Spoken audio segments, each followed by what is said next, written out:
ज्योतिर्मय media house सविनय सादर करत आहे श्री अरविंद आणि श्री माताजी यांच्या तत्वज्ञानावर आधारित एक चिंतन, पूर्णयोगाचे अंतरंग. नमस्कार. आज आपण एका खूप मूलभूत मानवी अनुभवावर बोलणार आहोत. म्हणजे कठीण काळात अगदी शारीरिक त्रासात असताना सुद्धा खरी शांतता आणि शक्ती कशी मिळवायची. बरोबर. आपल्याला श्रीमाताजींच्या प्रभूशी एकरूपता, आरोग्य आणि शांती या लेखनातून याचे काही म्हणजे अनपेक्षित असे मार्ग सापडतात. हो, अगदी. यात मुख्य भर आहे तो ईश्वरी इच्छेला शरण जाण्यावर आणि दिव्य शक्तीशी कसं एकरूप व्हायचं यावर. तर मग सुरुवात करूया का? पहिला महत्वाचा विचार काय आहे यातला? पहिला विचार खूप महत्वाचा आहे. जेव्हा शरीर म्हणजे अगदी खूप कठीण परिस्थितीतून जातंय तेव्हा काय करायचं. तेव्हा जीवन मरणाची किंवा आरोग्याची चिंता ती पूर्णपणे सोडून द्यायची. स्वतःला पूर्णपणे परमेश्वराच्या इच्छेवर सोपवून द्यायचं. पूर्णपणे म्हणजे अगदी थोडी सुद्धा काळजी न करता? अगदी. यात किंचितही काळजी न करता असं म्हटले त्यात. पण हे ऐकायला खूप आदर्शवादी वाटतं नाही का?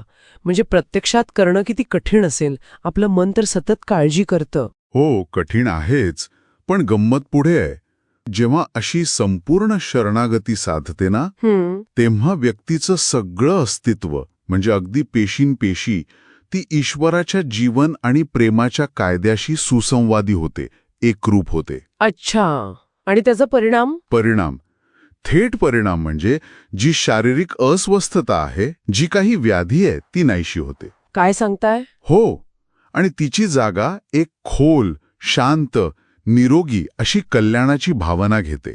म्हणजे आतूनच शांत वाटायला लागतं. म्हणजे ही फक्त मानसिक शांतता नाही, तर प्रत्यक्ष शारीरिक बदल आहे. अगदी. शरणागतीतून शारीरिक बदल हे खरंच खूप वेगळं आणि महत्वाचं आहे. खरंच.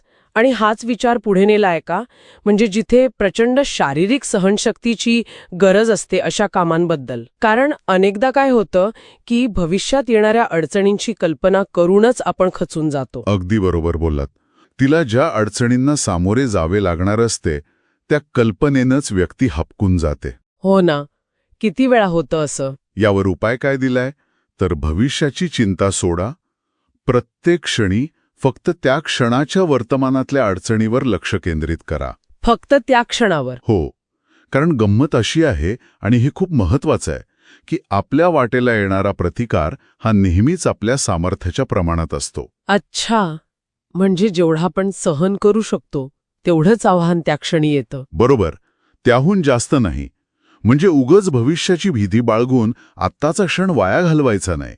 मोठ्यात मोठी आव्हानं पेलायला हा एक काय म्हणतात त्याला अत्यंत व्यावहारिक मार्ग आहे. हे ऐकून खरंच विचार करायला हवा. आपण किती अनावश्यक ओझं वाहतो भविष्याचं. आणि याला जोडून शरीराबद्दलचा एक वेगळा दृष्टिकोन पण आहे नाही का? हो, आहे ना. की शरीर हे एक अद्भुत साधन आहे, पण आपलंच मन त्याला नीट वापरू देत नाही, असं काहीसा. अगदी तसंच. श्री माताजी म्हणतात की शरीर हे एक अद्भुत साधन आहे, पण प्रॉब्लेम मनाचा आहे. मनाला त्याचा योग्य वापर कसा करायचा हेच कळत नाही. म्हणजे मन काय करतं नक्की? मन त्याला स्वतःच्या कल्पनांमध्ये अडकवतं. म्हणजे पूर्वाधारित कल्पना आणि प्रतिकूल सूचनांमधून येणाऱ्या विशिष्ट चौकटीमध्ये बसवतं. अच्छा. म्हणजे आपणच आपल्या शरीराच्या क्षमतेला मर्यादा घालतो आपल्या विचारांनी. बरोबर. शरीर करू शकतं, पण मन त्याला करू देत नाही. आपणच आपल्या कल्पनांनी त्याला बांधून ठेवतो. बापरे. म्हणजे आपल्या मर्यादा या शारीरिक कमी आणि मानसिक जास्त असू शकतात? हो, बऱ्याच अंशी. मग यातून बाहेर कसं पडायचं? म्हणजे खरं विज्ञान काय आहे मग शक्ती मिळवण्याचं? अंतिम विज्ञान किंवा खरी शक्ती कशात आहे? तर ती आहे प्रभूशी एकरूप होण्यात, त्याच्यावर पूर्ण विश्वास ठेवण्यात, त्याच्यामध्येच निवास करण्यात. म्हणजे पुन्हा शरणागती आणि विश्वास. हो.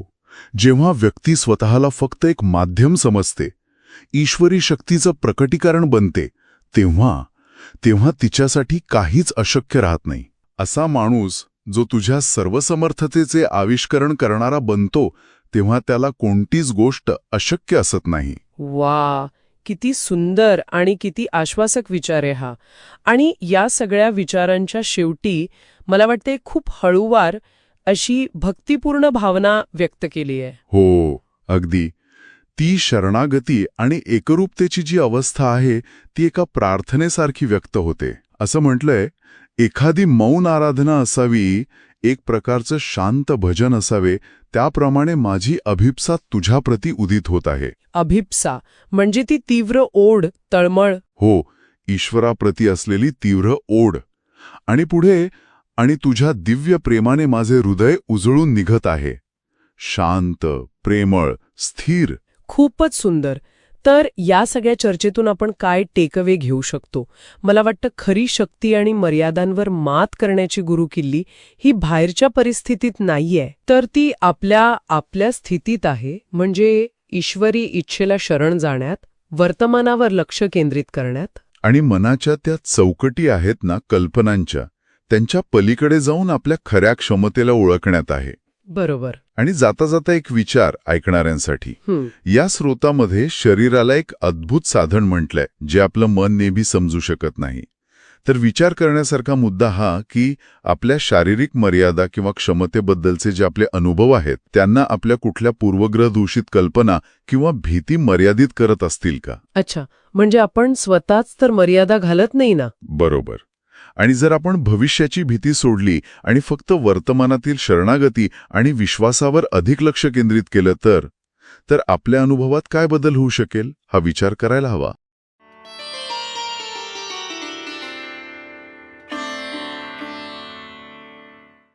धन्यवाद. उद्या पुन्हा भेटूया आपल्या ऑरो मराठी चॅनलवर.